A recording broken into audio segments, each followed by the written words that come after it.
नमस्कार दोस्तों, कैसे हैं आप। आज हम मानव बस्ती पे बात करेंगे जो ह्यूमन ज्योग्राफी के संदर्भ में है। इससे पहले हम भारत के संदर्भ में है मानव बस्ती पर है बात कर चुके हैं। तो पहली चीज़ है मानव बस्ती, जो हमने पहले भी बताया था। क्या है मानव बस्ती?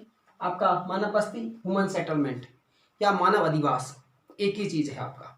मानव बस्ती क्या है कि पृथ्वी के धरातल पर मानव द्वारा, इसको इस तरह से कहें, पृथ्वी के धरातल पर मानव द्वारा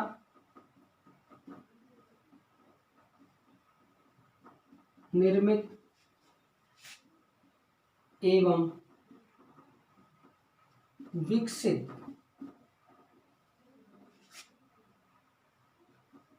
संगठित आवासों का समूह,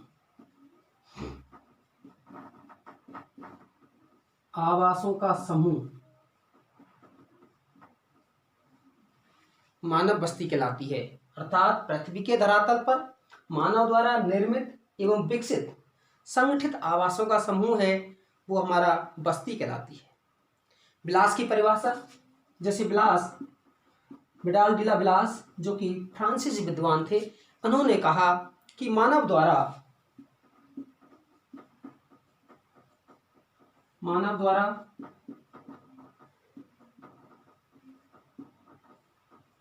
स्वयं के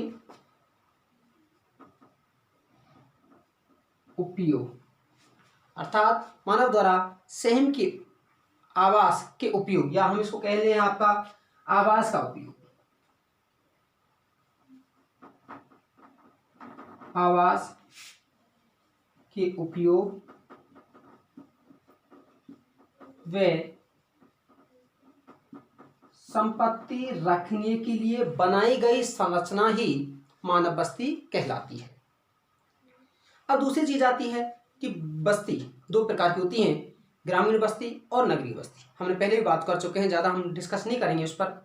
देखिए, ग्रामीण बस्ती का पैमाना है, नगरीय बस्ती का पैमाना है, हर देश के संदर्भ अलग अलग है। विकसित देशों में इसका पैमाना अलग है, विकासशील देशों में इसका पैमाना अलग है।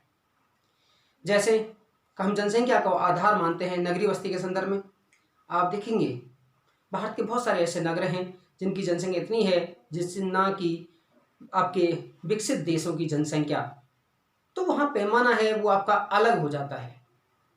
दूसरा और है ग्रामीण बस्ती किसे कहते हैं?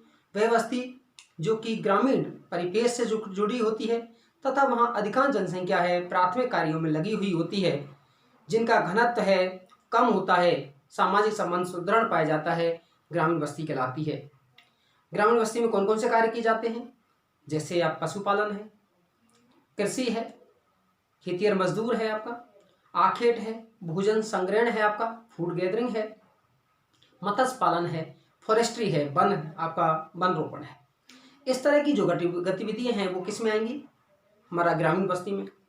शहरी बस्ती, देखिए शहरी बस्ती है क्या है आपका, हम भारत के संदर्भ में कि भारत ने 1991 की जनगणना में है एक नगरीय बस्ती शहरी बस्ती को परिभाषित करने के लिए 2-3 पॉइंट लिए थे, उस पर हम बात करते हैं।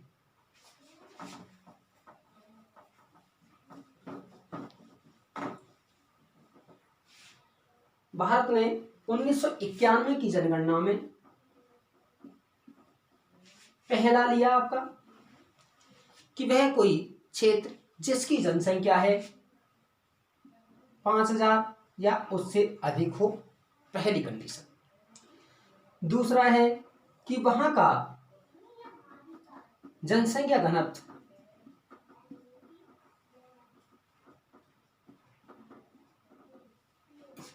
400 व्यक्ति प्रति वर्ग किलोमीटर हो। तीसरी कंडीशन कि वहां पर 3/4 जनसंख्या या 75%, 3/4 कहें हम, या इसको जनसंख्या है वो हमारी गैर प्राथमिक कार्यों में,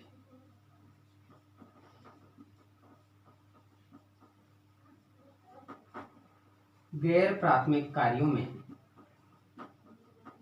अर्थात प्राथमिक गैर प्राथमिक कार्य कौन से हैं? प्राथमिक कार्य के अलावा उद्योग है, परिवहन है, व्यापार है, वाणिज्य, इस तरह की उस गतिविधियों में लगी हुई है। चौथा है कि वहां कोई एक आपकी नगरीय इकाई हो।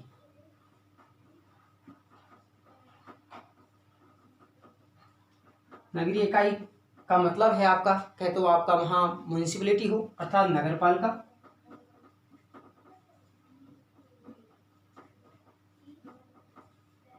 नगर निगम आपका आपका म्युनिसिपल कारपोरेशन हो,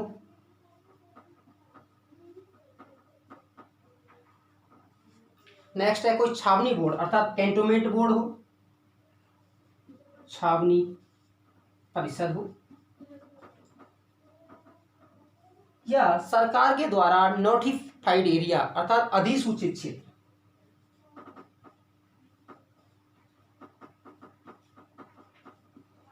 अधिसूचित क्षेत्र। ये चार विशेषता हैं। कौन सा है? पहला अर्थात वहां की जनसंख्या है 5000 या उससे अधिक हो। दूसरा है जनसंख्या घनत्व है 400 व्यक्ति प्रति वर्ग किलोमीटर से अधिक हो।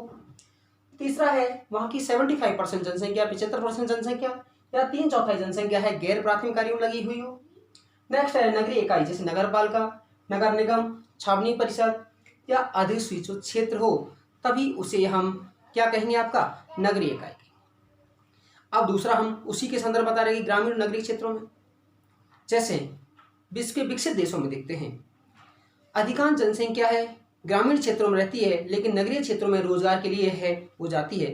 जबकि भारत में क्या है कि लोग गांवों से नगरों की ओर प्रवास करते हैं आपका। दूसरा है जैसे अमेरिका है, हमारे यहाँ पेट्रोल पंप का कार्य है वो अच्छा माना जाता है, नगरीय क्षेत्रीय इकाई का आधार माना जाता है। जबकि अमेरिका में है इसे निम्न स्तर का कार्य है, ग्रामीण क्षेत्रों में यह कार्य आपका किया जाता है।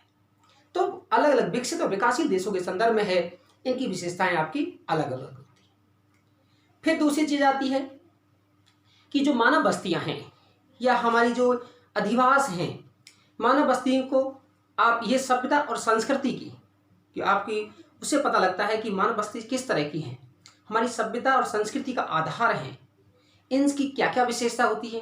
देखिए जो हमारी मानव बस्तियां हैं इनसे स्थानीय संचित संसाधन के बारे में पता लगता है। नेक्स्ट है कि इससे बाह्य विश्व जो विश्व के देशों के साथ संपर्क है उसका पता लगता है। नेक्स्ट है भावी उन्नति की हम कैसा विकास कर पाएंगे उस चीज का पता लगता है। हमारी सुरक्षा संबंधी बातें हैं आपका होती हैं। दूसरा चीज आती है कि मानव बस्तियों का उद्देश्य क्या होता है। बहुत सारे उद्देश्य हैं।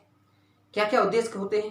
जैसे हमें आवास स्थल है वो उपलब्ध कराती है, हमारी बहुत सारी संपत्ति है जैसे खाद्यान्न का भंडार है, हमारा कोई और प्रॉपर्टी है उसको रखने के लिए है, एक आधार प्रदान करती है, हमें सामाजिक आर्थिक सांस्कृतिक जो संबंधों का एक परिचायक होती है। आप देखिए जितनी अधिक बस्ती उच्च श्रेणी की होगी उसको उतना ही संपन्नता का सूचक माना जाता है। नेक्स्ट है कि आपका पारिवारिक और आपका जो विलासतापूर्ण जीवन जीने का एक आधार भी माना जाता है। नेक्स्ट है व्यापार और वाणिज्य का कार्य भी हम बस्तियों के संदर्भ में ही करते हैं। तो ये हैं हमारे। नेक्स्ट आपकी बात करते हैं बस्तियों के प्रकार कि बस्ती है वो कितने प्रकार की होती है, उन पर हम बात करते हैं कि ग्रामीण बस्तियों या प्रकार और प्रतिरूप हैं। हम प्रकार प्रतिरूप पे बात करते हैं। तो प्रकार और प्रतिरूप अर्थात मकानों के आपस में दूरी और मकानों की संख्या के आधार पर है बस्तियों को दो प्रकार में व्यक्त किया जाता है। जैसे हमने भारत के भूगोल के संदर्भ में है 4 प्रकार की बात की थी, लेकिन यहाँ 2 प्रकार की एक आपकी संयत कॉम्पैक्ट आपकी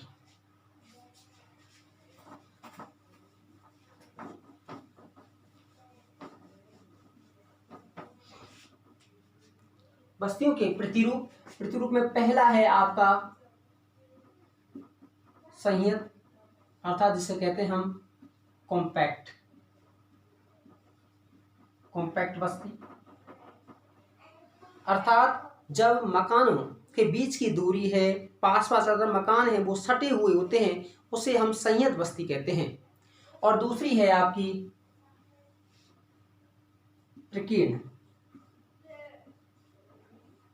स्कैटर्ड आपका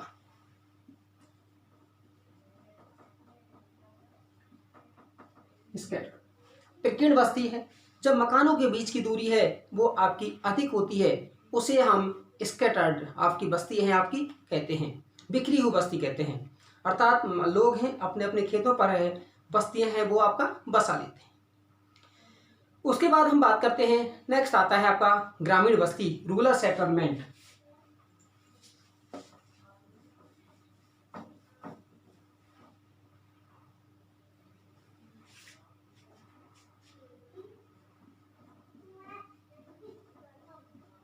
ग्रामीण बस्ती,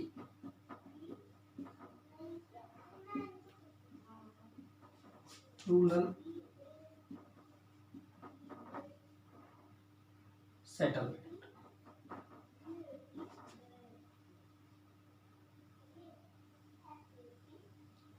देखिए ग्रामीण बस्ती क्या है? ग्रामीण बस्ती है जो कि स्थानीय रूप से प्राकृतिक पर्यावरण से सीधा जुड़ी हुई होती है तथा ये कम सघन होती है, सामाजिक संबंध है वो आपका सुदृढ़ होता है। दूसरा चीज आती है कि ग्रामीण वस्तु को है कौन कौन सी चीज हैं वो प्रभावित करती हैं, उस पर हम बात करते हैं कि ग्रामीण बस्ती है किससे प्रभावित। सबसे पहले आता है जल आपूर्ति। देखिए जल हमारी आवश्यकताओं पर, ऑक्सीजन के बाद हमारी पहली आवश्यकता है जल की, क्योंकि जल ही जीवन है, जल के बगैर कोई कार्य आपका नहीं हो सकता है। तो सबसे पहले है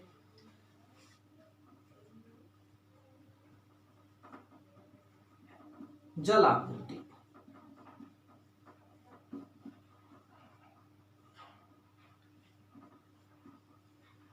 वाटर सप्लाई। देखिए जल आपूर्ति है क्योंकि बस्ती उन्हीं क्षेत्रों में बसाई जाएगी जहां पर जल है पर्याप्त मात्रा में होगा। आप देखेंगे जितनी भी हमारी सभ्यताओं का विकास हुआ है वो नदी घाटियों में हुआ है। उसका कारण क्या है कि पर्याप्त जल की आपूर्ति, क्योंकि जल के बगैर है ना कृषि हो सकती है, ना हमें पीने के लिए, नहाने धोने के लिए है, पशुपालन के लिए है, उद्योग लगाने के लिए जल है पहली आवश्यकता है। आप देखेंगे जहाँ जल पर्याप्त मात्रा में है, जैसे भारत में देखिए, भारत का आपका उत्तर का मैदान वाला भाग है जहाँ भारत की 40% जनसंख्या पाई जाती है। किसकी वजह से? जल की आपूर्ति की वजह से।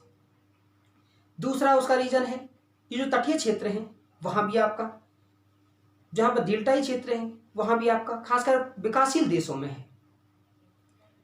एक और आता है आपका ट्राई पॉइंट सेटलमेंट और आपका आपका बेड सेटलमेंट पॉइंट, वो क्या है उस पर भी हम बात करनी है। फिर दूसरा आता है भूमि।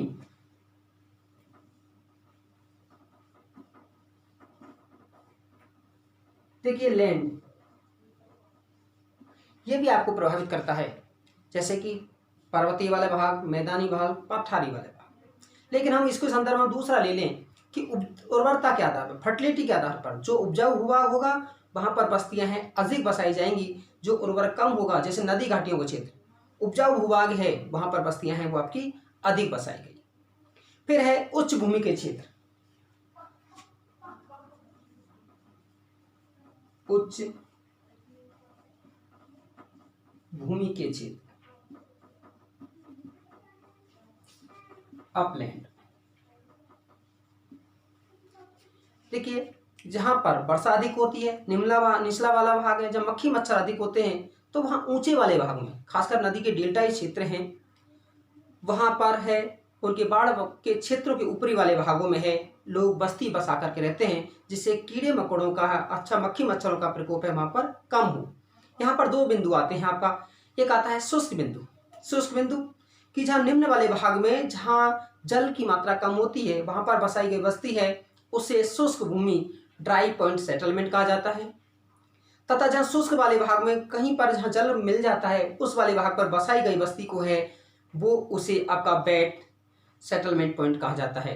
जैसे कि मरुस्थलों में, मरुधान में बसाई गई कोई बस्ती। नेक्स्ट है गृह निर्माण सामग्री, बिल्डिंग मटेरियल।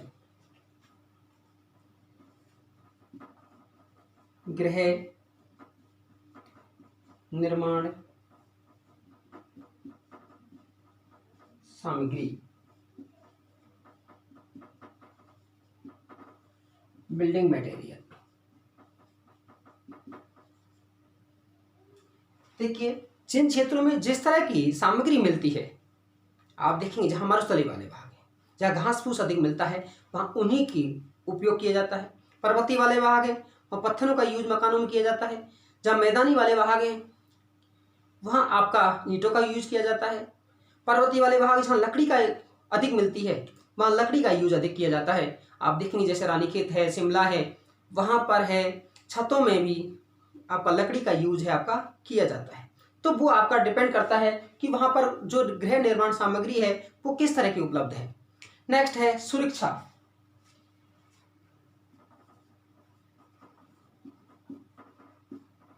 सुरक्षा, सिक्योरिटी आपका। अब बताइए मकान कहाँ अधिक बसाए जाएंगे? जो कि सुरक्षित क्षेत्र होंगे, जहाँ पर युद्ध अधिक होते हो, जहाँ पर हमले अधिक होते हो, वहाँ पर मकान है आपके नहीं बसाए जाते। अर्थात सुरक्षित स्थानों पर है मकान बसाए जाते हैं। जैसे नाइजीरिया में इंसियल वर्ग, ऊंचे उठे हुए भागों पर है मकान है आपके बसाए जाते हैं। फिर है नियोजित बस्तियां।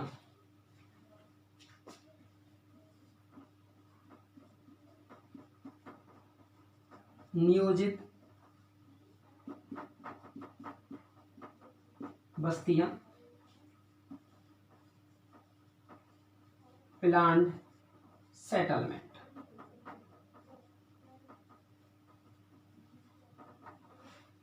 प्लान्ड सेटलमेंट आप देखेंगे विकासशील देशों में है अधिकांश बस्तियां हैं वो अनियोजित हैं, अनप्लान्ड हैं। जबकि विकसित देशों में आप देखते हैं आपकी सारी बस्तियां हैं वो कैसी हैं? प्लान्ड हैं। जैसे भारत में हम देखें चंडीगढ़ प्लान्ड सिटी है, भुवनेश्वर हमारा एक तरह से प्लान्ट सिटी है। वैसे प्लान्ट सिटी में चंडीगढ़ ही आता है आपका। लेकिन इस तरह के जो नगर हैं जहाँ पर विकास है, सारी व्यवस्थाओं को ध्यान में रख करके किया गया है, लेकिन भारत के अधिकांश नगर हैं, गांव हैं, पूरी तरह से हैं वो कैसे हैं? आपके अनियोजित हैं। नेक्स्ट आता है ग्रामीण बस्तियों के प्रतिरूप।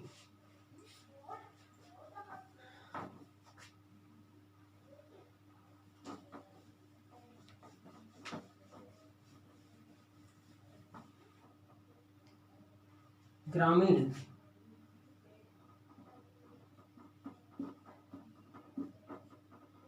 बस्तियों के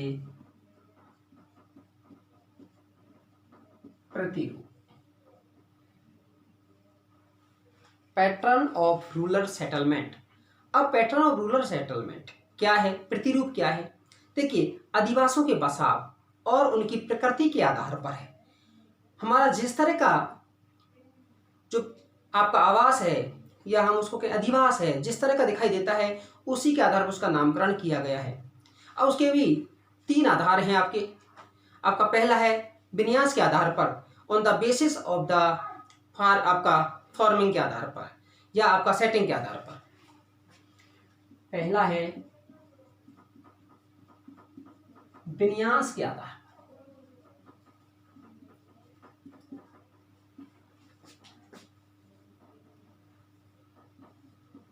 on the basis of setting. देखिए विन्यास के आधार पर कि किस तरह से बिखरे हुए पाए जाते हैं। जैसे कोई अगर गांव है या आपकी बस्ती है आपका मैदानी क्षेत्रों में पाई जाती है, पर्वतीय क्षेत्रों में पाई जाती है, घास के स्थलों क्षेत्रों में पाई जाती है, तटीय क्षेत्रों में पाई जाती है, उसका नामकरण उसी के आधार पर किया जाता है। अर्थात मैदानी ग्राम, पहाड़ी ग्राम, तटीय ग्राम, इस तरह से आपका किया जाता है। दूसरा है आपका प्रारूप के आधार पर या आपके कार्य के आधार पर।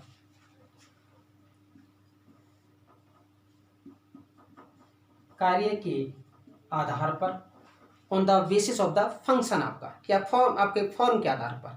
और कार्य के आधार पर जो जैसा कार्य करता है, कोई लकड़हारे का काम करता है, लकड़ी बीनने का काम करता है तो लकड़हारा काम। साउथ इंडिया में है जो तटीय क्षेत्र हैं वहाँ पर मत्स्य पालन का काम अधिक करते हैं, उसको मत्स्य गांव। इस तरह से जहाँ भेड़ बकरी चराने का काम करते हैं उसे गडरिया के गांव है वो आपके कहा जाता है। नेक्स्ट है आपका आकृति के आधार पर, जो हमारा मूल है। आकृति के आधार पर आपका कितने तरह के हैं? On the basis of the pattern, आकृति के आधार पर।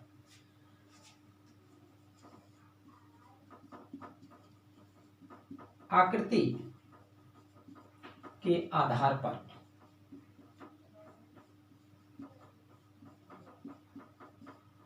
प्रतिरूप, जिस तरह का जो दिखाई देता है आपका उसकी आकृति का। तो सबसे पहले आता है आपका, हम कहते हैं रेखीय प्रतिरूप या लीनियर पैटर्न।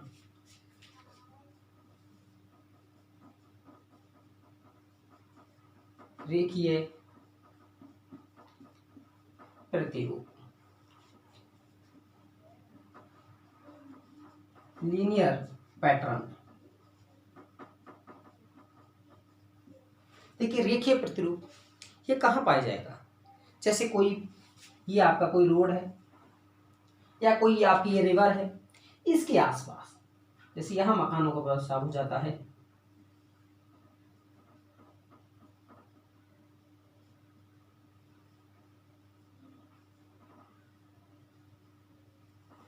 अर्थात जब किसी नदी, नहर, कैनाल, रिवर आपका रोड के किनारे जब किनारे किनारे है मकान बस जाते हैं, उसे हम क्या कहते हैं? आपका रेखीय प्रतिरूप है आपका कहा जाता है। अब रेखीय प्रतिरूप हुआ। दूसरा आपका हम कहते हैं आपका आयताकार प्रतिरूप।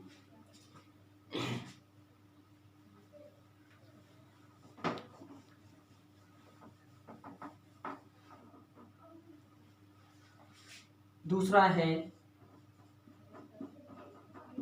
आयताकार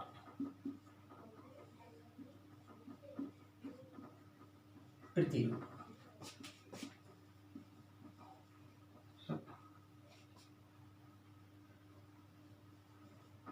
रेक्टेंगुलर पैटर्न आपका आयताकार प्रतिरूप। देखिए आयताकार प्रतिरूप कहाँ बनेगा?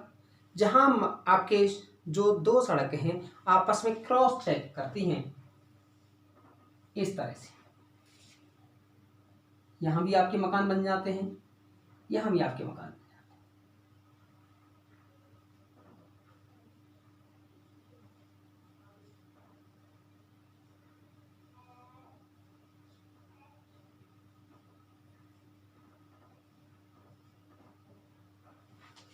अर्थात जब दो सड़कें हैं आपस में क्रॉस करती हैं और क्रॉस करने के उन दोनों ही सड़कों के किनारे हैं यदि मकान है वो बनते हैं, वो सब कैसे होंगे? आपके आयताकार प्रतिरूप। नेक्स्ट है आपका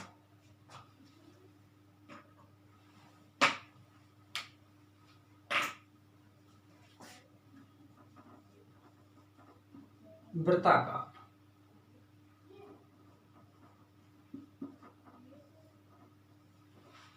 सर्कुलर आपका पैटर्न।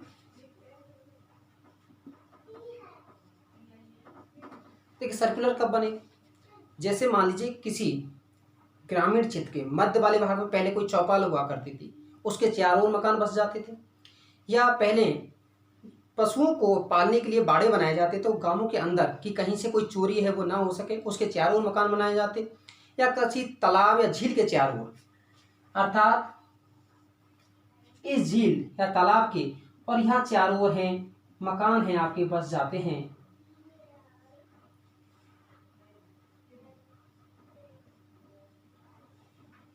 उसे क्या कहते हैं? आपका वृत्ताकार प्रतिरूप है आपका कहा जाता है। नेक्स्ट आपका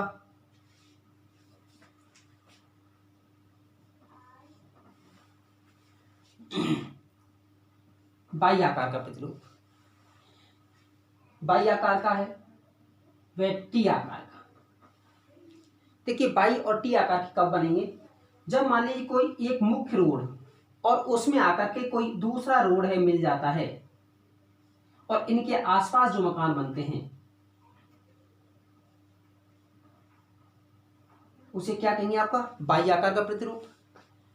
लेकिन जब आपके रोड हैं एक दूसरे से है 90 डिग्री अर्थात समकोण पर मिलते हैं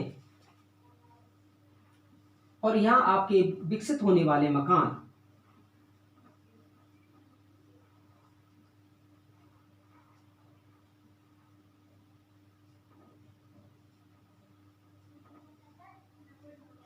कैसे होंगे? वो आपके टी आकार के प्रतिरूप है आपका कहा जाएगा।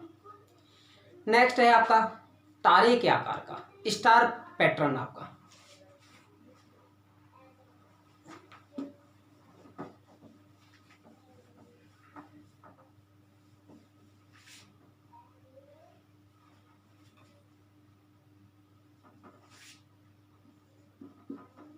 स्टार प्रतिरूप आपका स्टार प्रतिरूप कब होगा? जब एक स्थान पर है, कई दिशाओं से आकर के रोड मिलते हैं और सभी रोडों के किनारे किनारे हैं आवास बन जाते हैं।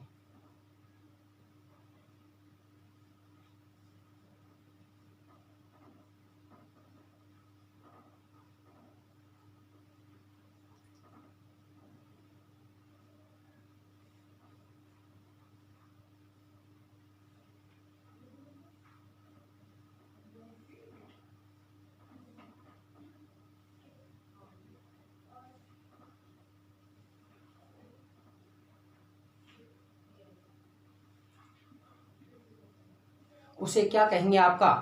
हम उसे है आपका स्टार प्रतिरूप कहेंगे। नेक्स्ट है एरो, तीर प्रतिरूप। तीर देखिए क्या, जैसे हम अंतरीप, किसी अंतरीप के अर्थात जहां तीरनुमा, जैसे हम कहें प्रायद्वीपीय भारत में जो कम में आपका तमिलनाडु का तट है, अर्थात वहां पर दो इस तरह से होते हैं और यहाँ पर बनने वाला प्रतिरूप है वो कैसा होगा आपका? वो आपका एरो प्रतिरूप होगा। फिर आता है दोहरे गांव, डबल विलेज। आपका डबल विलेज कब होगा आपका?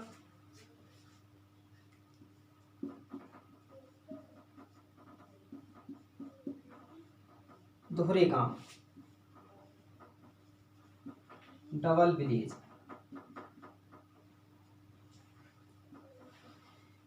जब किसी नदी या पुल के दोनों तरफ है गांवों का विस्तार हो जाता है, उसे दोहरे प्रतिरूप कहा जाता है।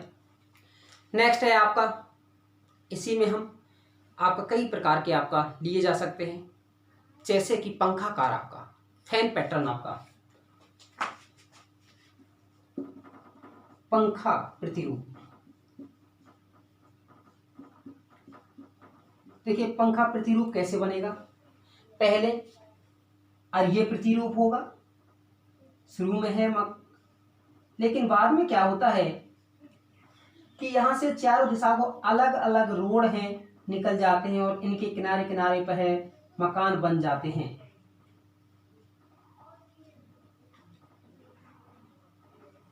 उसे क्या कहेंगे आपका? पंखा प्रतिरूप। नेक्स्ट है आपका मधुमक्खी छत्ता, अर्थात जब मधुमक्खी छत्ता की तरह होता है उसको भी अलग पैटर्न के नाम से जाना जाता है।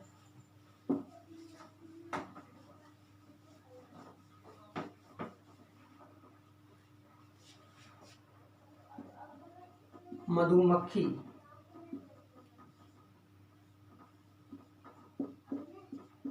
प्रतिरूप, जैसे कि मधुमक्खी छत्ते की तरह है आपका, चारों ओर से जो संगठित होते हैं उसे मधुमक्खी प्रतिरूप। नेक्स्ट है अनियमित। भारत में अधिकांश प्रतिरूप हैं वो अनियमित ही होते हैं, इरेगुलर होते हैं। नेक्स्ट ये भी है आपका जूते के शू जैसा, आपका शू प्रतिरूप भी कहते हैं, जूते के आकार जैसा होता है पैटर्न, उसे हम शू प्रतिरूप भी है आपका कहा जाता है। तो ये है हमारे प्रतिरूप।